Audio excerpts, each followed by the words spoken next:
Boldwood presents War Baby, written by Lizzie Lane and read by Annie Oldington. The moral right of the author has been asserted. Chapter 1. April 1941, London. On the evening before the bombers came, it had been an ordinary street in the East End of London, where little girls played hopscotch and boys rolled marbles in the gutter. But by the early hours of the next morning, twisted gas pipes hissed, and great clouds of smoke and steam arose from blackened buildings. Thousands of gallons of water had been poured onto the burning buildings, but the heat was still intense enough to scorch the faces of the firefighters if they got too close. Dawn was just beginning to lighten the sky to the east. But for the firemen, air raid wardens, and the civilians from all walks of life lending a hand, the job wasn't yet over. Fires blazed where Victorian terraced houses once stood, and some of those who had lived in them still had to be accounted for. A few had made it to the air raid shelter, or the underground, where the rattle of trains was preferable to the sound of explosions. Others had refused to leave their homes because of their fear of looters, or simply because they were sound asleep and hadn't heard the siren. The volunteers who were to sift through the bombed-out buildings were under no illusion of what to expect.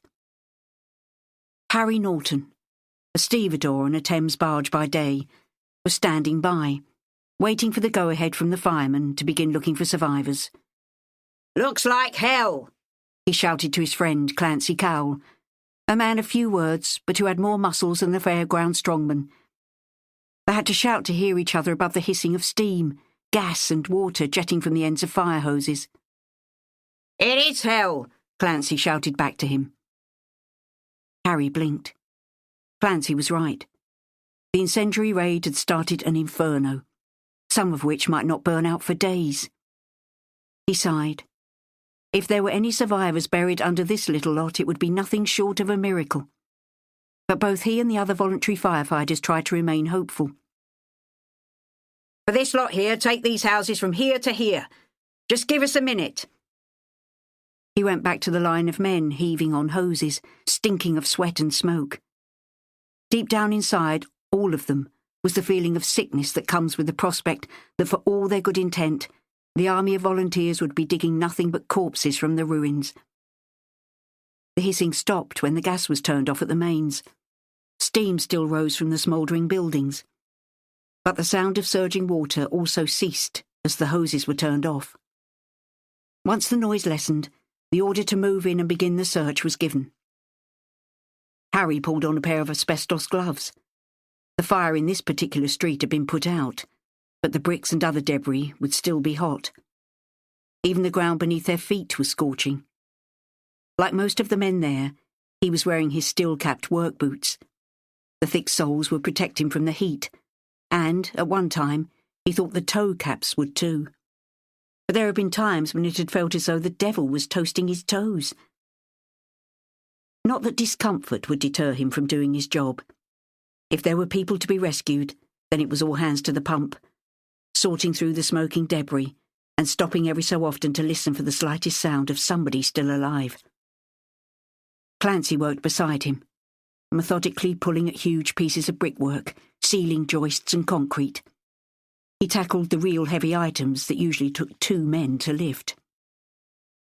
Harry just missed being hit by a window frame. Up until then, it had been held in place along the sill and up one side.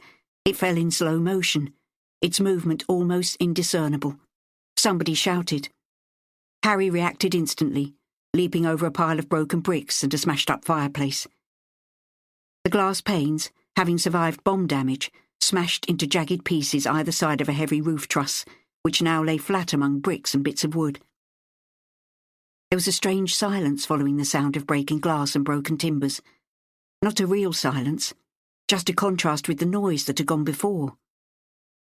In that silent moment, he heard something. At first, it sounded like the mewing of a cat. They'd found plenty of trapped animals following an air raid. Plenty of dead ones, too. "If there are any pets, they'll be roasted," somebody close by muttered. He tilted his head to one side. Hear that, Clancy? Clancy did the same as Harry, tilting his head to one side in an effort to hear better. A door left swinging at an angle on one hinge creaked and fell. Harry looked around him and shook his head. Blimey, this place is still falling down. It was also still steaming, and although the firemen had done sterling work, Harry kept his eyes peeled for any flare-up of the fire ignited by the incendiary bomb.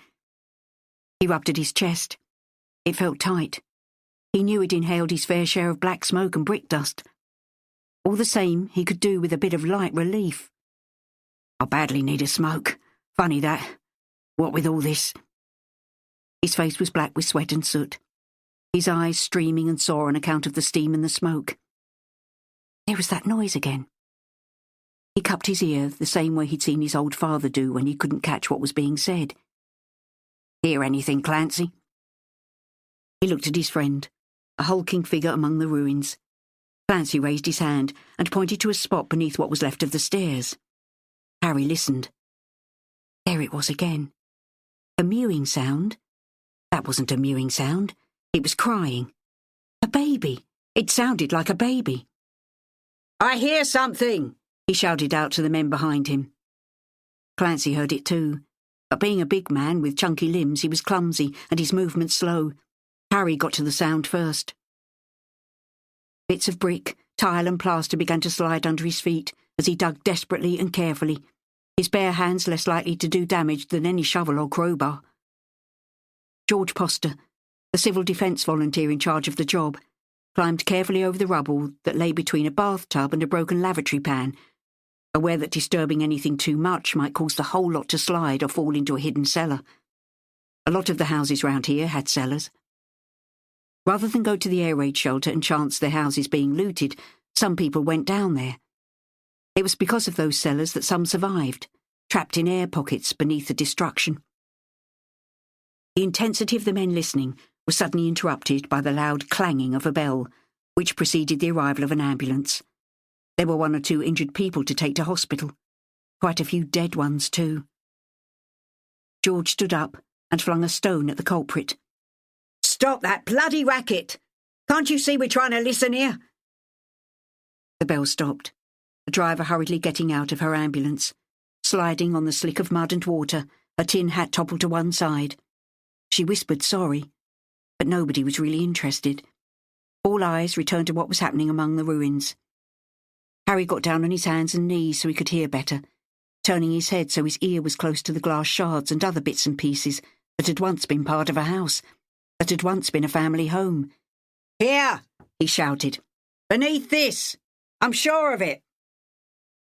It was a slow process, but gradually the piled muck was shifted, slid sideways, and behind them onto other piles, the rescuers forming a human chain. There's a door, shouted Harry. It's coming from beneath this door. The door was pinned flat beneath a roof truss, one of the many A-frames whose ends had scorched in the walls before falling to earth when the walls supporting them had fallen down. 6 men, including Clancy and Harry, 3 one side and 3 the other, heaved up the massive piece of wood. Just enough so we can move it off the door, ordered George. Sweat streaked their dirty faces as every muscle in their body strained and shook. We need it held up in the middle, shouted Harry. If we could jam something underneath it, I reckon 2 of us could pull that door out. Eyes sore from smoke and lack of sleep searched the seared bomb site. There was not one piece of material suitable for jacking up the piece of wood. Nothing that wouldn't disintegrate into cinders when it took the weight. Let me try. Clancy crouched down as low as he could. Feet apart, knees bent, hands the size of shovels clasped the massive piece of wood, and slowly, very slowly, he began to rise. A gasp of amazement went up before the rest of the men sprang into action.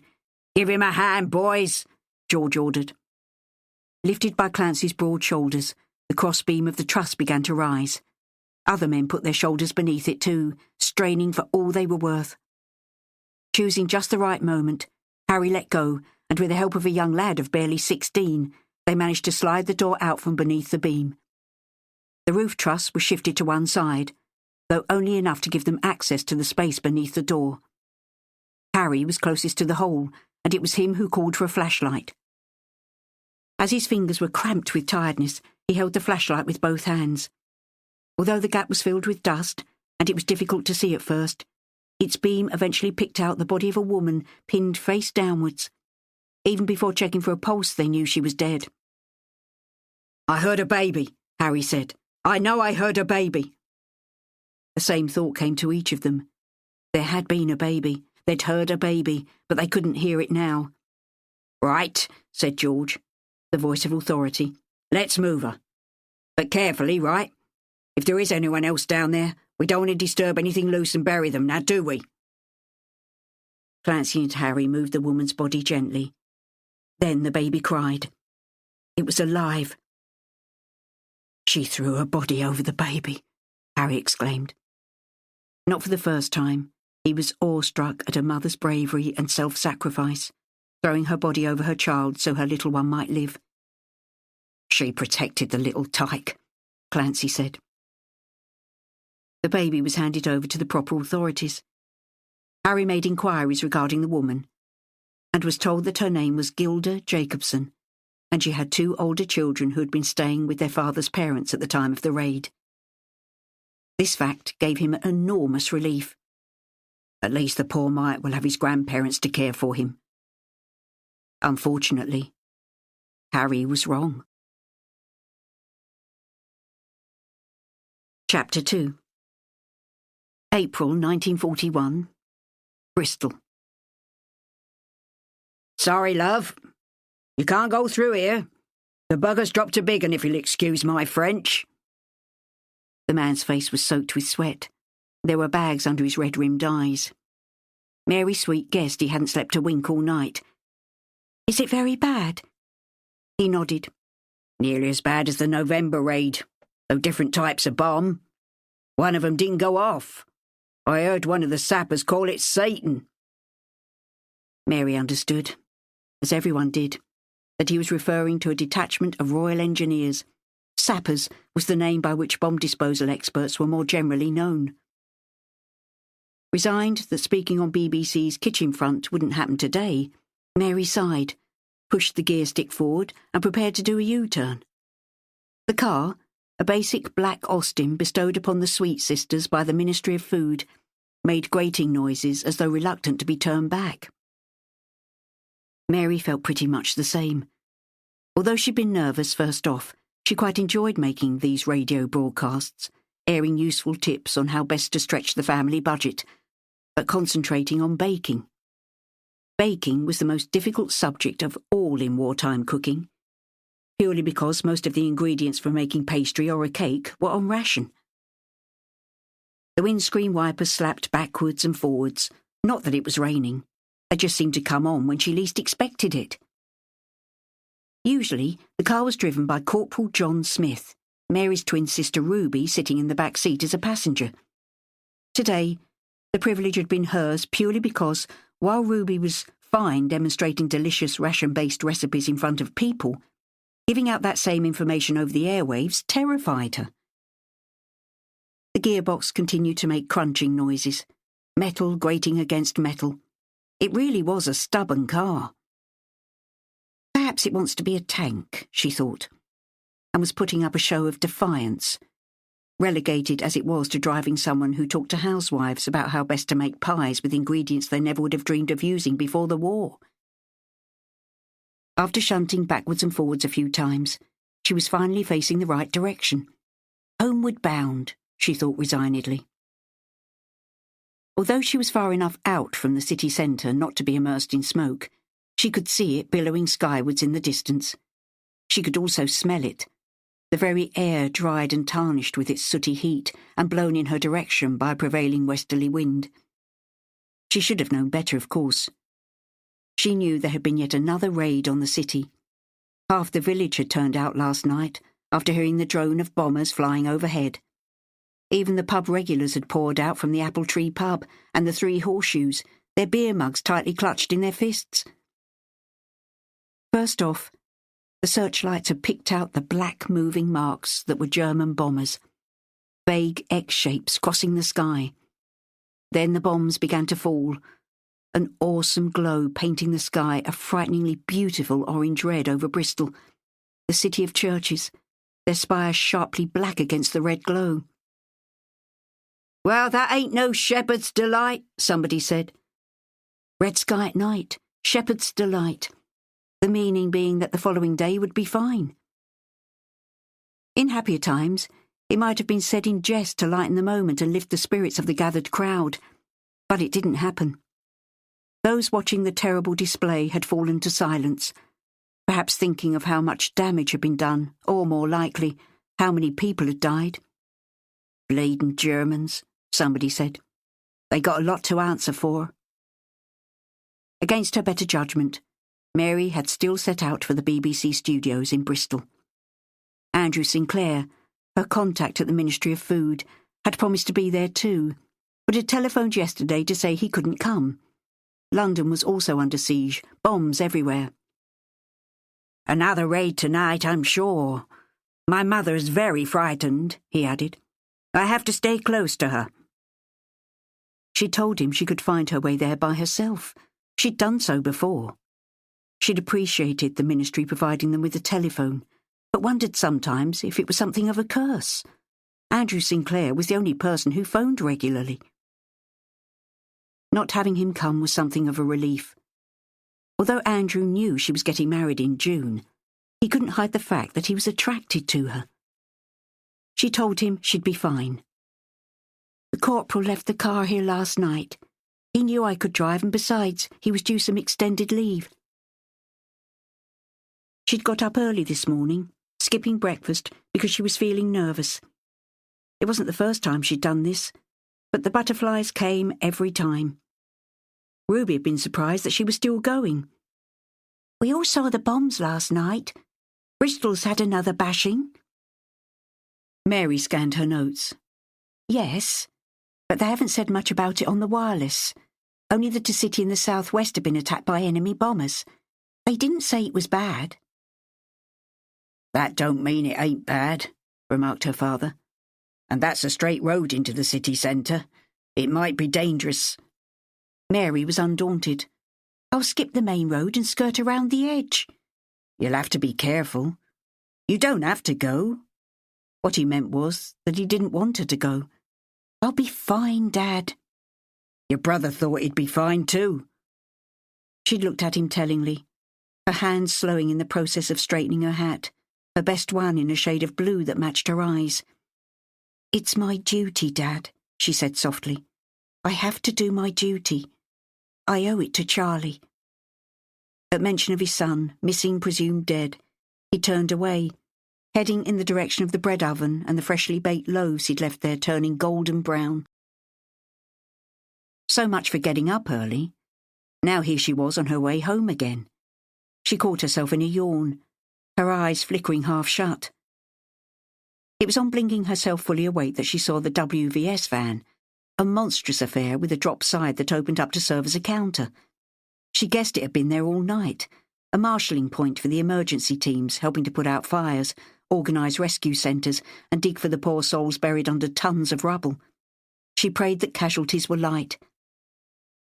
The women running the tea wagon were stalwart souls, sporting stiffly curled iron grey hair that peeked out under humble headscarves that had been tied into turbans. Each had a no-nonsense attitude, even though they must have been up all night.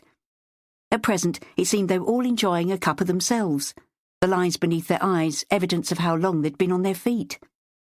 Mary pulled the car over, stopped the engine and got out. "Any chance of a cuppa?" she asked as cheerfully as she could. Her stomach rumbled. "Wouldn't mind a currant bun too, or a tea cake if you happen to have one going." "You're welcome, love. We no butter, mind you. The airway warden had the last of that."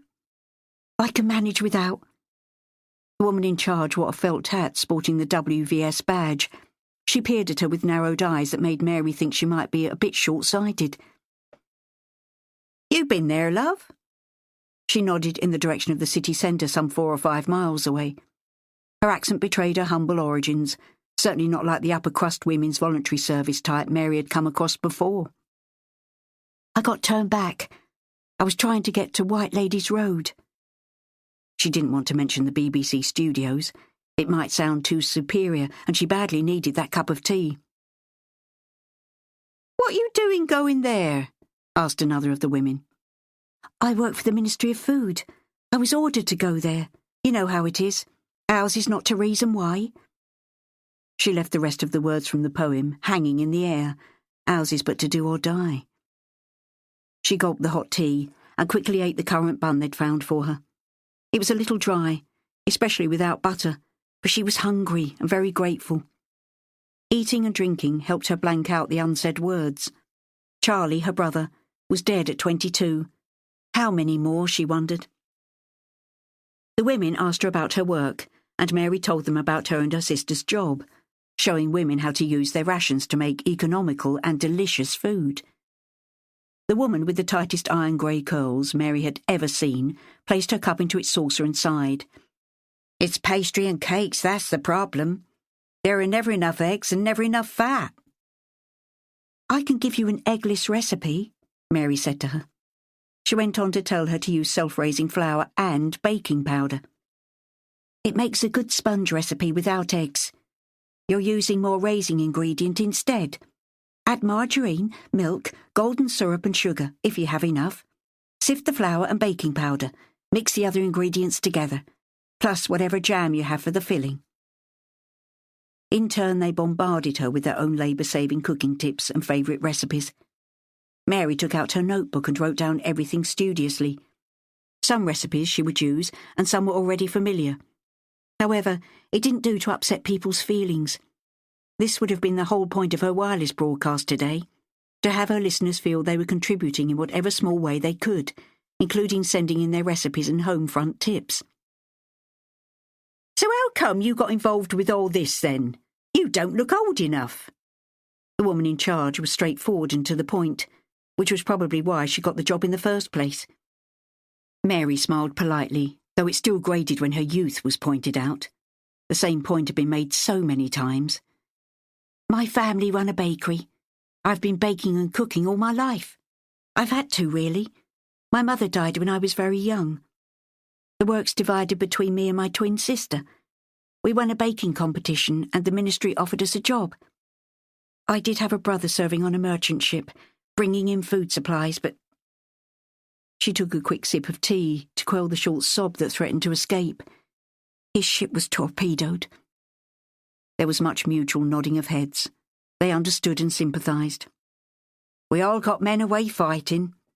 Even the old blokes hereabouts aren't out of danger, what with all this bombing. Even an ARP warden can get killed." Somebody else asked if she had a sweetheart.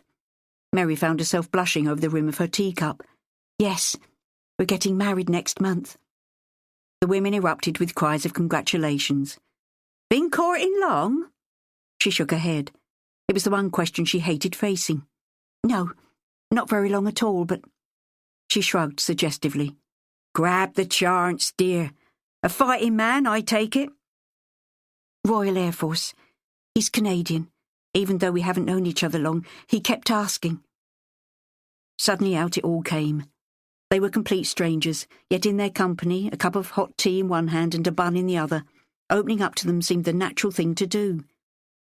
"My sister is making me a wedding dress and a bridesmaid's dress for my cousin Francis. It could also lift my father's spirits. He's been so down since my brother was lost at sea." "Never you mind, dear. It'll all turn out right in the end. You wait and see. When you seeing him again?" Mary shrugged. "I'm not sure. He's a bomber pilot. They're pretty busy at present." She didn't add that sometimes she couldn't help having second thoughts about their imminent wedding. It had all happened so quickly, but she couldn't back out now. Everything was arranged around the leave he'd managed to get. "Good for him!" exclaimed one of the women. "Give them as much as they're giving us." "There's no sense in waiting. Who knows what tomorrow may bring," said the woman in charge. She introduced herself as Doris. The two women with her were named Ivy and Edith. "Grab a bit of happiness while you can, love. That's what I say," declared Edith, a woman with a triple chin, the lowest of which totally obliterated her neckline. "Have you heard whether there's been much damage in the city?" asked Mary, keen to change the subject. There followed a jerking of heads, and the expelling of sad sighs. Enough. After the docks again, as if there weren't enough damage back in November when they destroyed all around Castle Street and Wine Street. It was sad to see the old Dutch house go, and St. Peter's Hospice and the church. We've known them all our lives. Gone forever, said Ivy mournfully, then sighed. That's where I met my old man Harold, up Castle Street. Edith pursed her lips after leaving a lipstick imprint on the side of her cup. We all met our sweethearts around Castle Street. Well, either there or up Park Street. No money for doing much else. You just paraded up and down, and when you saw somebody you fancied, that was how you met your intended. There rose another collective sigh, before Doris suggested they all had another cuppa. I have to go, Mary said, declining a second cup. I've got other things scheduled. Must keep going, mustn't we? She hadn't wanted to say that everyone at home in the village had seen the sky on fire. She hadn't wanted them to feel, perhaps, that she was better off than them living outside the areas that had been bombed. Everyone had it bad, each in their own way. Fingers firmly gripping the steering wheel, she headed away from the city and back to Oldland Common. Ahead of her, she saw a row of tram cars, all at a standstill, people pouring out of them looking pretty disgruntled. Why had the tram stopped? She opened the window a little, just enough for some air to come in and disperse the condensation on the windscreen. Through the small gap, she heard troubled voices calling Adolf Hitler and his bombers all manner of names. Fancy blowing up the tram lines! How are we going to get to work? Mary settled back behind the wheel. Suddenly she felt very tired. How many more privations would people have to endure? She was lucky to have use of the car. Even at this time of day, there were not many on the roads, as few could afford cars or get hold of petrol. She was lucky in being in receipt of a generous petrol allowance, plus that allocated to the bakery business. The old bakery van was used only sparingly. Adding what was left over from that with that for the car, there was some left over for private use. Travelling, whether on trains, buses or trams, was disrupted each time there was a raid.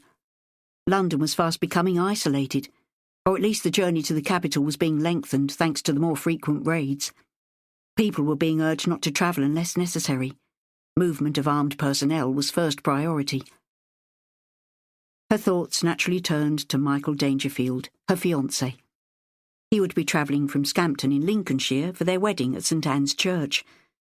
She ought to be worried about him getting to the church on time. In fact, she was half hoping he couldn't get there, that he would call it off. Her sister Ruby sometimes accused her of thinking too deeply. That's what she was doing now, trying to recall every detail of Mike's face and failing. Why was that? Was it perhaps that he didn't mean as much to her as he should? She sucked in her bottom lip, tasting the sweet slickness of her bright red lipstick. She'd also dabbed a little on her cheeks, just enough to give her some colour. She leaned forward so she could see better through the misted-up windscreen. Concentrating on the road helped put her misgivings from her mind. She found herself wishing the shops were lit up like they used to be, that there were no white lines along the edge of the pavement, that so many people didn't have to walk or cycle to work thanks to the destruction of the tram lines. A crowd suddenly gathered in the middle of the road, all looking upwards and pointing. For one brief moment, she thought it was another air raid, but then saw they were all laughing. Adults and children alike were skipping and jumping up and down with joy. The tail of a barrage balloon, a big fat balloon designed to keep dive bombers at bay, slid over the side of a house, its fat bulk seemingly trapped on the roof. She stopped and watched, as people in navy blue uniforms and tin hats sporting the letters ARP ran up and down the road in front of the shops, shouting and trying to reach for the damaged ropes that should have been tethered to the ground. Michael! Michael! Steel curlers poked out from beneath a woolen turban, and a cigarette hung from the lips of the woman shouting for a boy. Michael. He was nothing like her Michael, of course. Just a tousle-haired lad with a dirty face and hair that looked as though it had never been introduced to a comb or a hairbrush. Mike, her Mike, was a dream. She'd seen the way other girls looked at him. But it was she who was going to marry him. Everything was arranged. Rations had been scrupulously saved. The cake was made. The lack of traditional dried fruit more than made up for with fruits that dried themselves, plus over-generous amounts of brandy donated by Mike's aunt Bettina Hicks from her late husband's collection. The wedding dress had been more of a problem, fabric being in such short supply. Mrs. Hicks had found 2 yards of lace. "You could trim up something a little plain. I'm sure it would work. And perhaps just a little teaser of a hat with a small veil at the front. What do you think? Oh, and I do have some lovely blue material that might do for the bridesmaids' dresses. I presume you'll be wearing your mother's dress?" Mary had assured her that the lace was beautiful, and of course it would change something quite plain into something quite wonderful. As regards her mother's wedding dress, she bit her lip anew as she recalled her father's response when she'd asked to wear her mother's wedding dress, though it would have to be altered, of course. "He said he didn't think it would be appropriate," she had told Mrs. Hicks. Actually, his response had been quite sharp. "It's Sarah's dress." Mary had bitten back the obvious response that her mother was dead and had no need of it, that if she'd still been alive, she would have wanted her daughter to wear it. Stan's Sweet had changed since they'd lost Charlie. It was hard accepting that he wouldn't be coming back. "The softness has gone from him," Bettina Hicks had confided. "Will it come back?" Mary had asked. Bettina had shaken her head sorrowfully. "Who can say? I do hope this wedding brings him out of himself. We can but hope." Mary hoped she was right. Chapter 3. Row after row of golden-crusted bread occupied the bakery shelves, and the air was warmed by its yeasty presence. Ruby Sweet breathed in the delicious aroma. "There's nothing like the smell of freshly baked bread," she said out loud, her hands on her slim hips. She liked bread, and though you wouldn't know it from her slender frame, ate a lot of it. She turned as her father came from out back and through the shop. Having finished baking for the day, he was wearing his outdoor coat and his hat. "No sign of Mary?" "No." Ruby shook her head, eyeing him from behind a curtain of dark gold hair. He sighed. "She shouldn't have gone. I hear the tram lines got blown up. Anything could have happened." "We would know if it had." "Dad, there's something I want to—" "I told her not to go. We all saw the sky last night." "Dad, about the wedding?" "What about it?"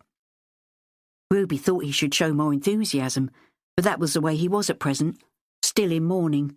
God knows when he'd finally snap out of it. "Mary would love to wear white." "So?" Ruby took a deep breath and jumped in with what she had to say. "Mum's dress wouldn't need that much alteration." "No. It's Sarah's dress. Nobody else's. Not yours. Not Mary's." "Dad, Mum's been gone for over 20 years, and I think she would have—" "You don't know." He waved his finger in front of her face. "That's just it. You do not know. Now let that be an end to it."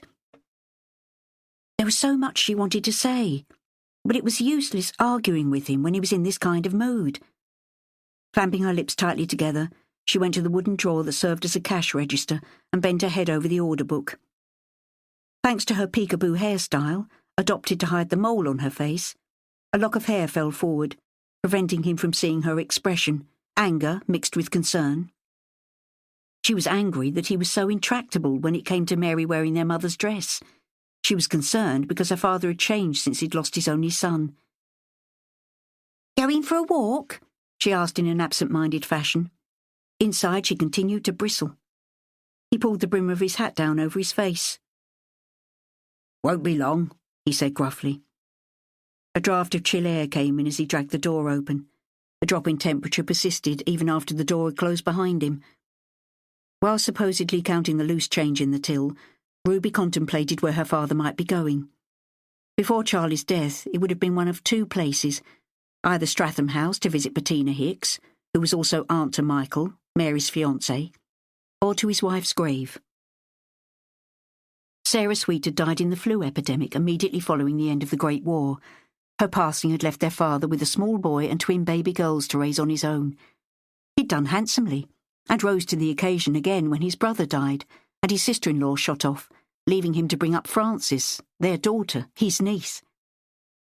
Since Charlie's death, his last resting place known only unto God. Stan Sweet had stopped visiting Bettina Hicks for a cup of tea or a tot of something stronger. Bettina's view, which he had confided to Mary, was that he felt guilty at still being alive and his only son dead. As though having happy moments were a sin, she'd said, a look of profound sadness in her eyes. Slamming the cash drawer shut, Ruby came out from behind the counter. She watched as her father made his way towards West Street, the top of his hat bobbing along before he disappeared around the corner. Her guess was that he was heading for St. Anne's churchyard and her mother's grave. She can't be that good company, Ruby muttered to herself. Before she could get too melancholy, she marched through the door behind the counter and brought through the other items they had for sale that day: cheese straws, rock cakes, and scones. She'd used the last of the dried fruit they preserved last year to make the scones and rock cakes. The cheese for the straws had been grated from the end rind of a piece of cheddar cheese given them by one of the local farmers' wives. The tray containing all this wasn't so much heavy as bulky. As she carried it through to the shop, the headscarf she'd wound loosely around her hair like an Alice band slipped off, and her hair fell forward, obscuring her vision. Muttering under her breath, Ruby placed the tray on the counter and picked up the scarf. It was blue and matched her eyes. Rather than leave the shop and use the mirror over the fireplace, she used her reflection in the shop door to put her scarf straight again. Her hair fell in her usual peekaboo hairstyle. It seemed a shame to alter it, but it made sense to tie it back while serving in the shop. As she began to rewind the scarf around her head, she caught sight of the mole that blighted one side of her face. Once the scarf was retied, she pulled a section of hair from beneath it, looping it over the mole that she preferred to keep hidden. Although her reflection in the shop door was faint, she could still see that mole. A thought occurred to her. Perhaps it's the reason why Mary is engaged to a handsome flyer, and I don't even have a sweetheart. If I were to get married, I'd present Dad with a grandchild right away, she thought to herself. That would perk him up. But she wasn't getting married. She'd vowed not to fall for anyone ever again after Gareth Stead, the landlord of the Apple Tree pub, had made a fool of her. He'd been sentenced to prison shortly after he was caught dealing on the black market. Mrs. Darwin Kemp, who lived in the biggest house in the village with her retired colonel husband, had been the presiding magistrate at his trial, and he'd gone down for 2 years. Daydreaming again, Ruby? She shook her head. Talking to oneself is the first sign of madness. She shrugged. Oh well, in this crazy world, who's going to notice? She placed the tray of cheese straws and cakes on the counter, just as the jangling of the brass bell above the shop door announced a customer. Miriam Powell came in, her pale countenance made paler on account of her black knitted hat, and a worn black coat with a threadbare collar speckled with dandruff. It reeked of mothballs. Ruby plastered on a smile to hide the pity she felt for Miriam, unfortunate enough to live and work with a mother who spouted religion from her thin lips. She'd always been scruffy, but never more so than she was now. Hello, Miriam. What can I get for you? My usual, please. The mother said, can she have some cheese straws to sell in the shop? The children like them if they've used up their sweet ration. She lets them come into the shop? Ruby couldn't avoid sounding surprised. Miriam's mother was a right old dragon and not particularly fond of children. It had always amazed Ruby that she'd actually had a child of her own, though Miriam had been a one-off. Miriam held her head slightly to one side as she shook it, her eyes downcast. Oh no, Mother doesn't let them come into the shop. She lets their parents buy for them. That is her rule. Mother sticks to her rules. You know what they say, Miriam? Rules are meant to be broken. The moment the words were out, Ruby knew from Miriam's face that rules in the Powell household were never broken. Miriam wouldn't dare.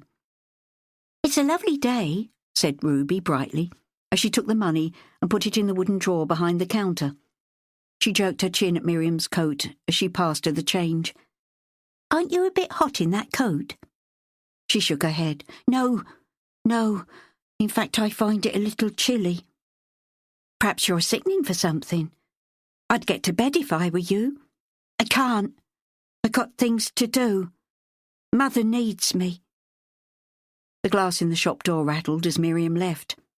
Ruby came out from behind the counter and watched her dashing off home, the full skirt of her black coat flapping around her legs. Ruby sighed and rubbed her arms. Poor Miriam, trapped in that shop with a domineering mother, her social life comprising only of church, still in her mother's company. At one time, Miriam had been sweet on Charlie, not that he'd been interested. It was mid-morning when Mary returned, tugging off her gloves as though they were irritating her hands. Ruby understood the situation in one swift look. "You didn't make it?" Mary shook her head. "The city's in ruins. I smell of smoke." Ruby sniffed. "You're right. You smell like a kipper. I need a bath." "That can be arranged as long as you stick to the few inches allowed by the powers that be." Their father had measured and painted a line around the bath. "Have you had a busy morning?" Ruby shook her head a little too vigorously. The long tress half covering one side of her face flew out of place. She swiftly pulled it back again. "Not especially. Miriam Powell came in early, as she always does. She never used to look so downtrodden and scruffy." Mary shook her head. "I know it's uncharitable, but I sometimes think she'd have a better life if her mother wasn't around." Ruby's laughter was as bright as a bell. "If you mean dead, say dead. She's always in church, so the churchyard should feel like home to her."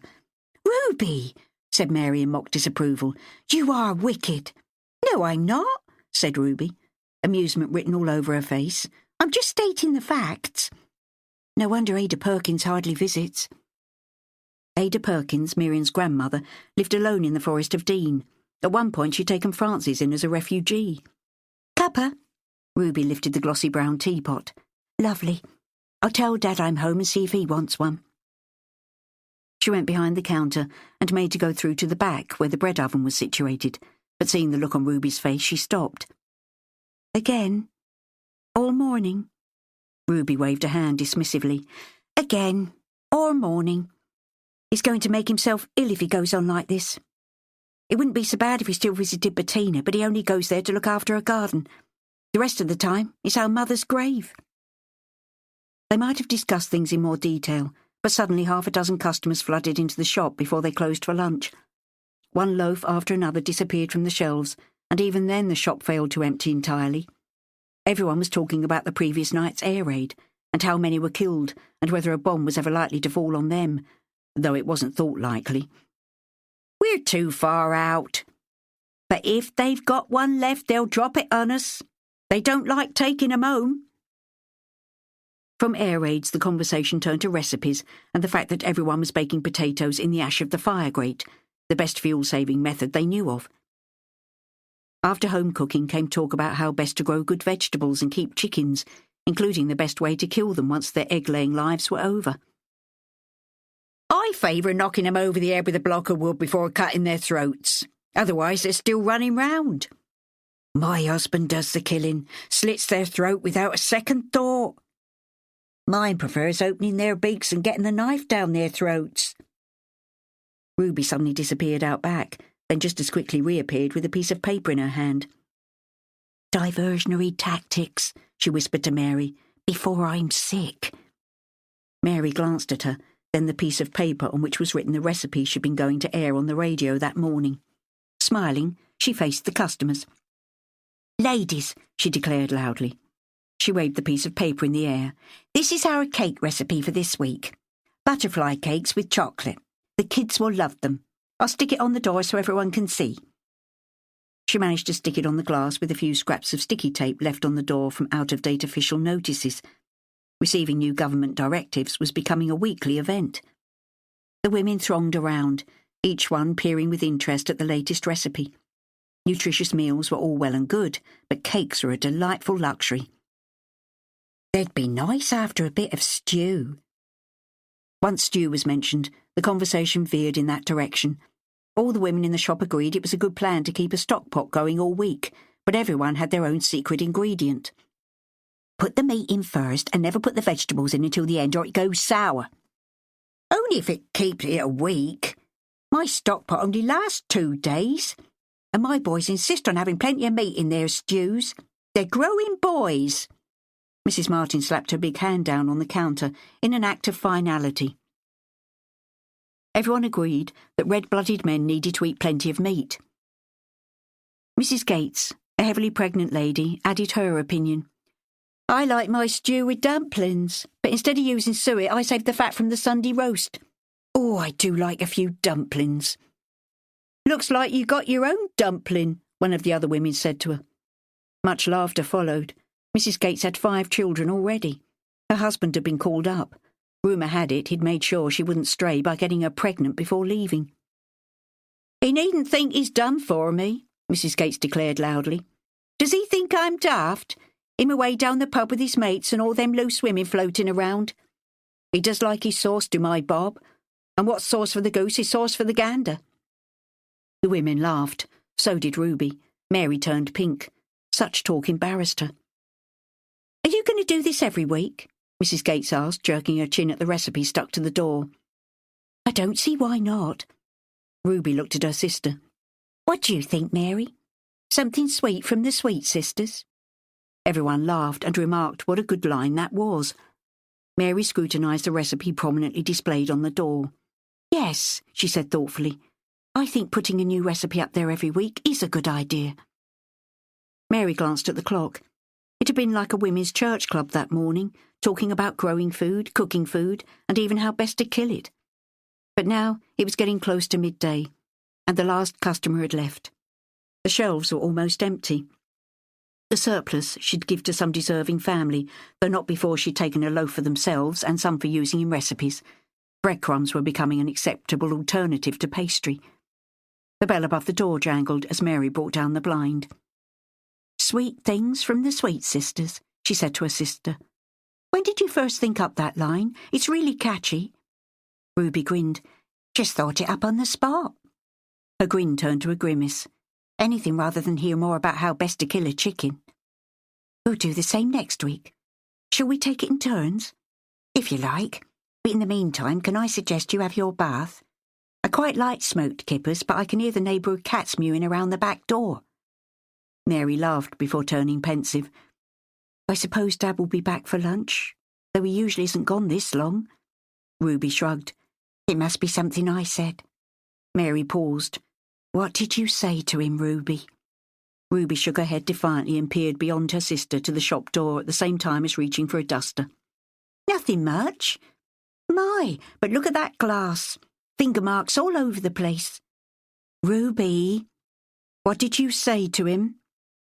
The finger marks weren't that stubborn to remove, but Ruby pretended they required her undivided attention. But her sister's look meant she had to give a response. I said that you prefer to be married in white. I asked him whether he'd allow you to wear our mother's dress. Oh, Ruby. Ruby spun round. Well, you do, don't you? Now it was Mary who averted her eyes. There were so many things she wasn't sure about. I don't know. I haven't really thought about it. I wish I'd had more time to think about it. The wedding, I mean. Everything. Ruby frowned. She'd been surprised when Mary announced she'd accepted Michael Dangerfield's proposal. Mary had always been cautious, the twin who thought things through very carefully before committing herself. Agreeing to marry a man she'd known for only a short time had seemed out of character. But that was her business. Could she be having second thoughts? Still, Mary said, looking suddenly brighter, the blue dress will look lovely, I'm sure. Ruby was certain she had not misread the look that had flashed over her sister's face. You could always postpone the wedding until Dad gives in and lets you have Mum's dress to wear. Mary clenched her hands together. I can't. Everyone is counting on me. Her sister could hardly believe her ears. What she'd said was outrageous. Mary, you shouldn't be getting married because everyone's counting on you. It's a lifelong commitment between you and Mike. She paused as a thought came to her. You do love him, don't you? Yes, of course I do. Do you want to talk about it? Some other time. I'm going to have a bath. Left alone in the shop, Ruby contemplated those words. Everyone is counting on me. She shook her head. They were the wrong words. Mary should have said, I love Mike and we're going to get married as planned, regardless of whether I'm wearing white or blue. The fact that she hadn't was worrying.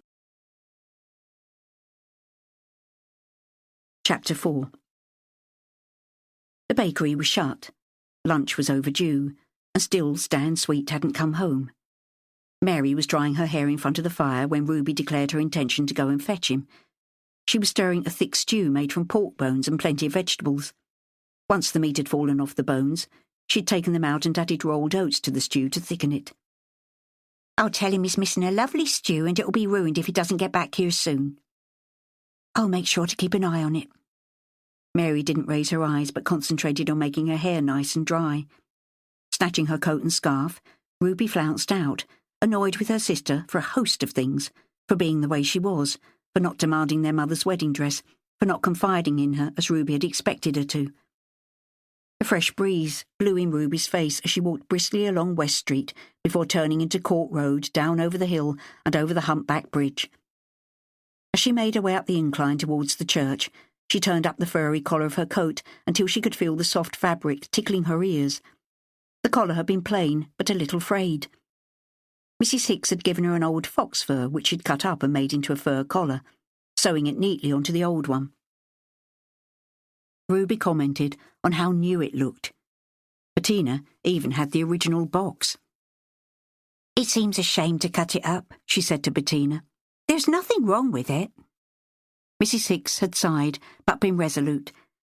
"My late husband bought it for me. I could never admit to him that I hated the glassy eyes of that fox looking at me.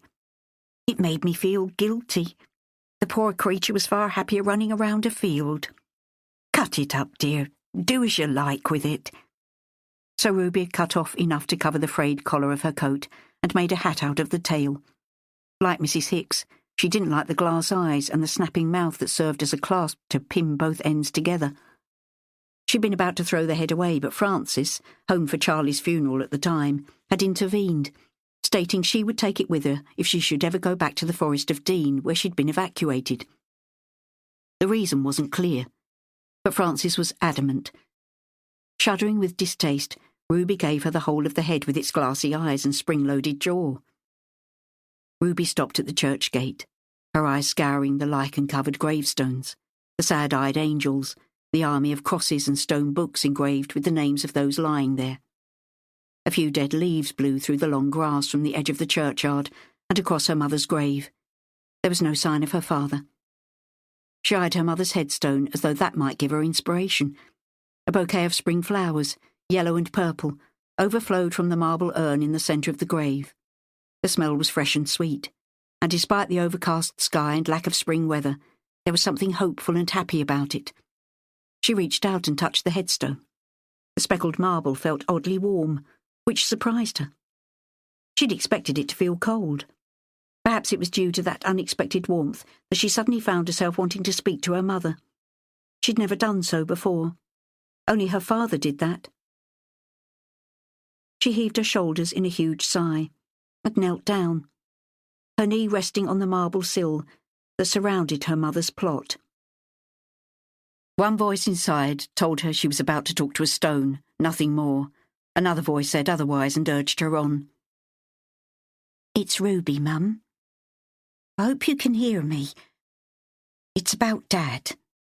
He's depressed, Mum. It's ever since we lost our Charlie. You'd think our Mary getting married would buck him up, but it hasn't. He's happy for her, yes, but there is a big gap in his life. Charlie's gone, his only son. Sometimes I think he'll never get over it, and that worries me. I've heard it said that grief can shorten your life. I don't want him to die, but nothing we do seems to help. I just wish something would happen to take him out of himself, but that would take a miracle. I wish there was some way you could help. I wish there was something I could do, but try as I might, things stay the same.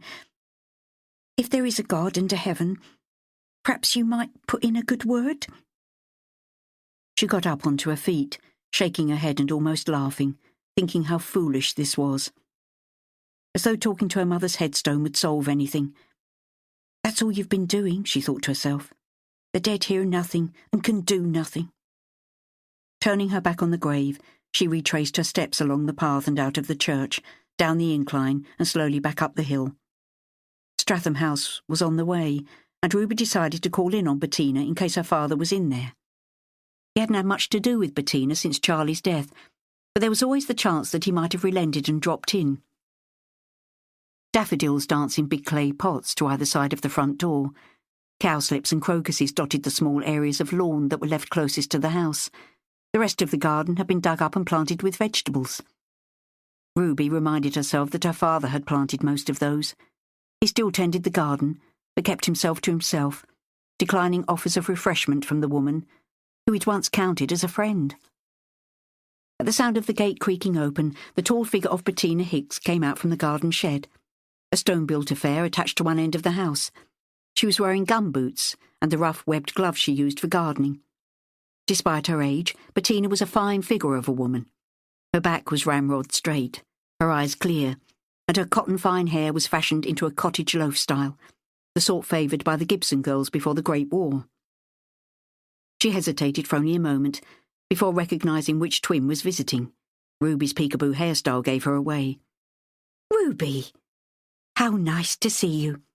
Would you like a cup of tea?" Ruby tucked a tress of unruly hair back behind her right ear. "I was looking for Dad to tell him his lunch is ready. Obviously he's not here." "No, I've not seen him all day. Not seen a soul, in fact." A sad smile accompanied her words.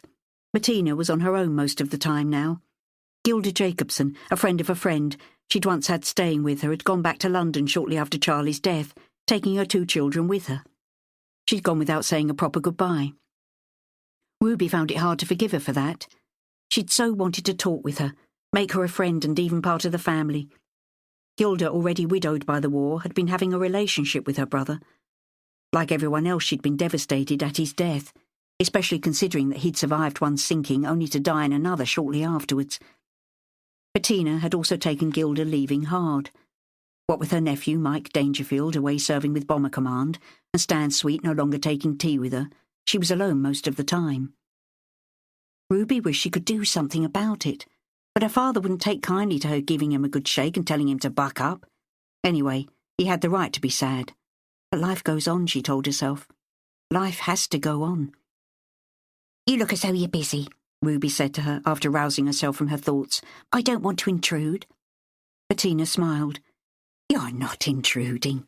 I'm glad of the company. Come on into the kitchen." Although Stratham House was grandly titled, there were only 2 reception rooms, a kitchen, bathroom and 2 bedrooms. Mrs. Hicks had forsaken a 3rd bedroom to have it converted into an upstairs bathroom, quite a luxury in the area. "An old woman's indulgence. I'm too old to be paying visits down the garden or hanging a tin bath from the back wall," she'd explained early on when Ruby's father had been a regular visitor. Bettina talked about the garden as she took the kettle from the hob, warmed the willow-patterned teapot, and then put 2 spoonfuls of leaf tea from the caddy into it. "Would you like a biscuit? They're very good." She laughed. "Of course you know they're very good. Mary made them. I must admit you girls make the best biscuits ever. Far better than I could make myself, or even buy in a shop. Not that there's that much choice in a shop nowadays, and you have to queue, even for biscuits." The tea was poured into bone china cups decorated with roses. The biscuits, 4 of them, were set out on a separate plate. Bettina went on talking about the garden for a while, then switched to talking about the wedding. "I'm so looking forward to it. I thought about buying a new hat, but then thought Mary might have need of my ration quota for a going-away outfit." She paused. "I take it your father hasn't relented and let her have your mother's wedding dress to alter?" Ruby shook her head. "No, he's not the easiest man in the world to get on with at present." "Ah, yes," sighed Bettina. "Only to be expected, of course, but hard to live with. Charlie's loss was so unexpected." She looked down into her lap, for the moment lost in thought. When she raised her head, and Ruby saw the sadness in her eyes, she felt her heart would break. "I miss Gilda and the children.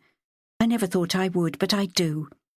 She used to write at first, and then a month or 2 ago it stopped. I don't know why." "And your son? He writes frequently?" "Oh, yes, he does, but—" Again her gaze dropped to her lap. "He's so busy doing war work over in Canada, and anyway, writing is all very well, but you can't beat contact with another human being, face to face, so to speak, and somebody of one's own age." "After Charlie died, Everything changed, remarked Ruby. Bettina jerked her chin. Her expression was one of sad regret. I'm grateful that he takes care of my garden, but he declines my offer of a cup of tea. In fact, he doesn't even come in the house because his boots are too muddy and he can't take them off because his socks are in need of darning. That is not true, Ruby protested. Mary and I make sure of that. Bettina forced a little laugh. I know that. It's just his excuse. Still, she said, visibly brightening, at least we've got the wedding to look forward to, and seeing as I'm not buying a hat, I think I'll alter and trim my favourite one. It's a cloche style, but I'm sure that with a little ingenuity I can make it into a pillbox and even add a little veil and a silk rose, or a real one if I can find one. A Charles Stuart, perhaps, said Ruby. It's already in flower, and there are lots of buds just waiting to burst open. Mary is planning to use some for her bouquet.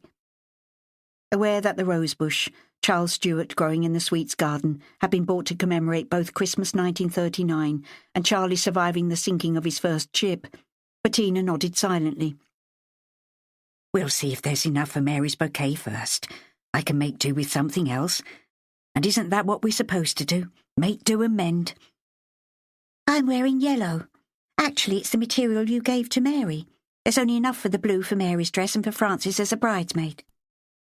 You don't want to be a bridesmaid? I would if there was enough of the blue material, but there isn't. All we had in the rag bag was Mary's old dress that got ripped by the dog. Bettina laughed. Blasted dog. Still, it's thanks to him that Mary and Mike are getting married.